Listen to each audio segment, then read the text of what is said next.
ಹಂಚಿದೀವ NIAಯ ಒಂದು NIAಯಿಂದ ಬಂಧಿತರಾದಂಥ ರಿಶಾಂತ್ ಅವರು ನಮ್ಮ ಉಡುಪಿಯ ಬ್ರಹ್ಮವಾರ ಬ್ಲಾಕ್ ಕಾಂಗ್ರೆಸ್ನ ಮುಖಂಡರಾದಂಥ ಅದರ ಪ್ರಧಾನ ಕಾರ್ಯದರ್ಶಿಯಾದಂಥ ತಾಜುದ್ದೀನ್ ಶೇಖ್ ಅವರ ಮಗ. ಈಗಾಗಲೇ ಅವನ ಬಂಧನ ಆಗಿದೆ, ತನಿಖೆ ಆಗ್ತಾ ಇದೆ ಮತ್ತು ಬಹಳ ಆತಂಕಕರವಾದಂಥ ವಿಷಯಗಳು ಅದರಲ್ಲಿ ಹೊರಹೊಮ್ಮುತ್ತಾ ಇದೆ.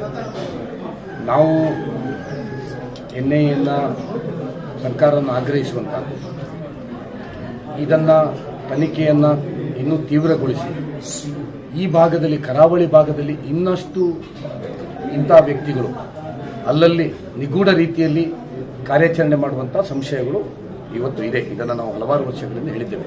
ಇದು ಹಿಜಾಬ್ ಕೇಸ್ ಆದಾಗಲೂ ನಾನು ಹೇಳಿದ್ದೇನೆ, ಇದು ಕರಾವಳಿಯ ಭಾಗದಲ್ಲಿ ಆತಂಕ ಇದೆ ಅಂತ ಹೇಳುವಂಥದ್ದು. ಹಾಗಾಗಿ ಒಂದೊಂದು ಕೇಸುಗಳಾದಾಗ, ಈಗ ಮೊನ್ನೆ ಪ್ರೆಷರ್ ಕುಕ್ಕರ್ನ ಕೇಸ್ ಆದದ್ರಿಂದ ಅದನ್ನು ಹಿಡ್ಕೊಂಡು ಹೋದಾಗ ಇಲ್ಲಿ ಸಿಕ್ಕಿತು. ಆದರೆ ಇದನ್ನು ಸಮಗ್ರವಾಗಿ ನೋಡಿದರೆ ಇಂಥ ಹಲವಾರು ಹೊರಗೆ ಬರುವಂಥ ಚಾನ್ಸಸ್ ಇದೆ. ಸೊ ಹಾಗಾಗಿ ಇದನ್ನು ಕರಾವಳಿ ಭಾಗವನ್ನು ವಿಶೇಷವಾಗಿ NIA ಗಮನ ಇಟ್ಟು ತನಿಖೆ ಮಾಡಬೇಕು ಅಂತ ಹೇಳುವಂಥ ಆಗ್ರಹವನ್ನು ಮಾಡ್ತಾ ಇದ್ದೀನಿ. ಮತ್ತು ನಮ್ಮ ಕಾಂಗ್ರೆಸ್ ಪಕ್ಷಕ್ಕೆ ನಾನು ಅವರಿಗೆ ಪ್ರಶ್ನೆ ಮಾಡಲಿಕ್ಕೆ ಬಯಸ್ತಾ ಇದ್ದೇನೆ. ತಾಜಾವುದ್ದೀನ್ ಯಾವುದೋ ಒಬ್ಬ ಸಾಮಾನ್ಯ ಕಾರ್ಯಕರ್ತ ಅಲ್ಲ, ಬ್ಲಾಕ್ ಕಾಂಗ್ರೆಸ್ನ ಪ್ರಧಾನ ಕಾರ್ಯದರ್ಶಿ, ಕಾಂಗ್ರೆಸ್ನ ಬಹಳ ಸಕ್ರಿಯ, ನಮ್ಮ ಮಾಜಿ ಮುಖ್ಯಮಂತ್ರಿಗಳಾದ ಸಿದ್ದರಾಮಯ್ಯನವರ ಆಪ್ತ, DK ಶಿವಕುಮಾರ್ ಅವರ ಆಪ್ತ, ನಮ್ಮ ಖಾದರ್ ಅವರ ಆತ್ಮೀಯ ಆಪ್ತ. ಹಾಗಾಗಿ ಇಂಥ ಒಬ್ಬ ಕಾಂಗ್ರೆಸ್ ಮುಖಂಡನ ಮಗ ಈ ರೀತಿಯ ಕೃತ್ಯದಲ್ಲಿ ಸಿಕ್ಕಿಬಿದ್ದ ಅಂತ ಹೇಳಿದಾಗ ಕಾಂಗ್ರೆಸ್ ಇದಕ್ಕೆ ಜವಾಬ್ದಾರಿಯನ್ನು ಹೊರಬೇಕಾಗ್ತದೆ. ಇವತ್ತು ತಾಜಾವುದ್ದೀನ್ ಭಯೋತ್ಪಾದಕ ಚಟುವಟಿಕೆಯಲ್ಲಿ ಅವನ ಮಗ ಸಿಕ್ಕಿದ್ದರಿಂದ ಈಗ ಕಾಂಗ್ರೆಸ್ ಪ್ರಶ್ನೆ ಉತ್ತರ ಕೊಡಬೇಕಾಗ್ತದೆ. ಹಾಗಾಗಿ ಇಂಥ ಒಬ್ಬ ಕಾಂಗ್ರೆಸ್ ಮುಖಂಡನ ಮಗ ಈ ರೀತಿಯ ಕೃತ್ಯದಲ್ಲಿ ಸಿಕ್ಕಿಬಿದ್ದ ಅಂತ ಹೇಳಿದಾಗ ಕಾಂಗ್ರೆಸ್ ಇದಕ್ಕೆ ಜವಾಬ್ದಾರಿಯನ್ನು ಹೊರಬೇಕಾಗ್ತದೆ. ಇವತ್ತು ತಾಜಾವುದ್ದೀನ್ ಭಯೋತ್ಪಾದಕ ಚಟುವಟಿಕೆಯಲ್ಲಿ ಅವನ ಮಗ ಸಿಕ್ಕಿದ್ದರಿಂದ ಈಗ ಕಾಂಗ್ರೆಸ್ ಪ್ರಶ್ನೆ ಉತ್ತರ ಕೊಡಬೇಕಾಗಿದೆ. ತಾಜಾವುದ್ದೀನಿಗೆ ಪ್ರಮೋಷನ್ ಕೊಟ್ಟು ಅವನನ್ನು ಬ್ಲಾಕ್ ಅಧ್ಯಕ್ಷನಾಗಿ ಮಾಡ್ತಾರಾ, ಅಥವಾ ರಾಜ್ಯದ ಪ್ರಧಾನ ಕಾರ್ಯದರ್ಶಿಯಾಗಿ ಮಾಡ್ತಾರಾ, ಅಥವಾ ಅವನನ್ನು ಪಕ್ಷದಿಂದ ಉಚ್ಚಾಟನೆ ಮಾಡ್ತಾರೆ? ಈ ಎರಡಕ್ಕೆ ಅವರು ಉತ್ತರವನ್ನು ಕೊಡಬೇಕಾಗಿದೆ.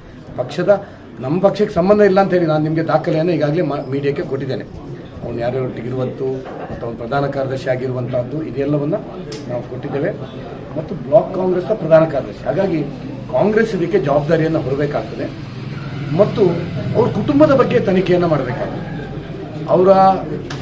ಆ ಹುಡುಗನ ತಾಯಿ ನಮ್ಮ ತೆಂಕನಡಿಯೂರು ಪದವಿ ಪೂರ್ವ ಕಾಲೇಜಿನಲ್ಲಿ ಲೆಕ್ಚರರ್ ಆಗಿ ಅವರ ಬಗ್ಗೆಯೂ ನಾವು ಲಿಖಿತವಾದಂಥ ದೂರನ್ನು ಪ್ರಾಥಮಿಕ ಪ್ರೌಢ ಶಿಕ್ಷಣ ಸಚಿವರಿಗೆ ನಾಗೇಶ್ ಅವರಿಗೆ ನಾನು 2-3 ತಿಂಗಳ ಹಿಂದೆ ಕೊಟ್ಟಿದ್ದೇನೆ. ಅವರ ನಡವಳಿಕೆಯ ಬಗ್ಗೆ, ಅಂದರೆ ಭಯೋತ್ಪಾದಕ ಚಟುವಟಿಕೆ ಬಗ್ಗೆ ಅಲ್ಲ, ಅವರು ಕಾಲೇಜಿನಲ್ಲಿ ರಾಷ್ಟ್ರೀಯತೆಯ ವಿರುದ್ಧ ಮಾತಾಡುವಂಥದ್ದು, ಮಕ್ಕಳನ್ನು ಎತ್ತಿ ಕಟ್ಟುವಂಥದ್ದು, ಮೋದಿಯ ವಿರುದ್ಧ ಮಾತಾಡುವಂಥದ್ದು ಒಂದು ಭಾಗ. ಆದರೆ ಶಾಲೆಯಲ್ಲಿ ಈಗಾಗಲೇ ನಾನು ಧ್ವನಿ ಸುರುಳಿ ಅವರ ಪೆನ್ ಡ್ರೈವಲ್ಲಿ ಕಂಪ್ಲೇಂಟಲ್ಲಿ ಕೊಟ್ಟಿದ್ದೇನೆ. ಶಾಲೆಗೆ ಮಕ್ಕಳನ್ನು ನೀವು ಸೇರಬೇಡಿ ಅಂತ ಅವರು ಮಕ್ಕಳನ್ನು ಪ್ರಚೋದಿಸಿದಂಥ ಒಂದು ಧ್ವನಿ ಸುರುಳಿ ನಾನು ಅದರ ಬಗ್ಗೆ ನೋಡಿ. ಒಬ್ಬ ಶಾಲೆಯ ಲೆಕ್ಚರ್ ಶಾಲೆಗೆ ಸೇರಿ ಅಂತ ಮಕ್ಕಳನ್ನ ಹೇಳ್ಬೇಕು ಬಿಟ್ಟರೆ, ಈ ಶಾಲೆಗೆ ಸೇರಬೇಡಿ ಮಗ ಅಂತ ಅವರು ಈ ಶಾಲೆಯ ಪ್ರಿನ್ಸಿಪಾಲ್ರ ಬಗ್ಗೆ, ಲೆಕ್ಚರ್ ಬಗ್ಗೆ ಎತ್ತಿಕಟ್ಟಿದಂಥದ್ದು, ಮತ್ತು ಮೋದಿಯವರ ಬಗ್ಗೆ ಟೀಕೆ ಒಬ್ಬ ಸರ್ಕಾರಿ ಅಧಿಕಾರಿಯಾಗಿ ಮಾಡಿದಂಥದ್ದು ವಿಧಾರಣೆ ಬಗ್ಗೆ. ಇದು ಆಗ ಇವ್ರ ಮಗ ನಮ್ಗೆ ಗೊತ್ತಿಲ್ಲ, ಶೇಖಾವುದ್ದೀನ್ ಅವ್ರ ಹೆಂಡತಿ ಅಂತ ಗೊತ್ತಿಲ್ಲ, ಇವ್ರ ಮಗ ಈ ರೀತಿ NIAಯಿಂದ ತನಿಖೆಗೊಳಗಾಗ್ತಾನೆ ಅಂತ ಹೇಳುವಂಥದ್ದು ನಮ್ಗೆ ಗೊತ್ತಿಲ್ಲ. ಆದರೆ ಈ ಕುಟುಂಬದ ಬಗ್ಗೆ ನಾವು ತನಿಖೆಯನ್ನು ಮಾಡಬೇಕಾಗ್ತದೆ. ಸ್ಥಳೀಯವಾಗಿ ನಮಗೆ ಅಲ್ಲಿಯ ಮುಖಂಡರು ನನಗೆ ಇವತ್ತು ಮಾತಾಡ್ತಾ ಇದ್ರು. ಶೇಖಾವುದ್ದೀನ್ ಅವರ ಆರ್ಥಿಕ ಪರಿಸ್ಥಿತಿ ಬಹಳ ಹದಗೆಟ್ಟಿತ್ತು. ಹಿಂದೆ ಅವ್ರ ಮನೆಗಳನ್ನೆಲ್ಲ ಮಾರ್ತಾ ಇದ್ರು. ಇತ್ತೀಚೆಗೆ ಬಹಳ ಆರ್ಥಿಕವಾಗಿ ಸುದೃಢರಾಗಿದ್ದಾರೆ. ಹೊಸ ಫ್ಲ್ಯಾಟ್ ತಗೊಂಡು ಉದ್ಘಾಟನೆಯನ್ನು ಮಾಡಿದ್ದಾರೆ. ಆರ್ಥಿಕವಾಗಿ ಸಬಲರಾಗಿದ್ದಾರೆ. ಅಲ್ಲಿಯ ಮುಖಂಡರು ನನಗೆ ಇವತ್ತು ಮಾತಾಡ್ತಾ ಇದ್ರು. ಶೇಖಾವುದ್ದೀನ್ ಅವರ ಆರ್ಥಿಕ ಪರಿಸ್ಥಿತಿ ಬಹಳ ಹದಗೆಟ್ಟಿತ್ತು. ಹಿಂದೆ ಅವ್ರ ಮನೆಗಳನ್ನೆಲ್ಲ ಮಾರ್ತಾ ಇದ್ರು. ಇತ್ತೀಚೆಗೆ ಬಹಳ ಆರ್ಥಿಕವಾಗಿ ಸುದೃಢರಾಗಿದ್ದಾರೆ. ಹೊಸ ಫ್ಲ್ಯಾಟ್ ತಗೊಂಡು ಉದ್ಘಾಟನೆಯನ್ನು ಮಾಡಿದ್ದಾರೆ, ಆರ್ಥಿಕವಾಗಿ ಸಬಲರಾಗಿದ್ದಾರೆ, ಯಾವುದೇ ವ್ಯವಹಾರಗಳಿಲ್ಲದೆ.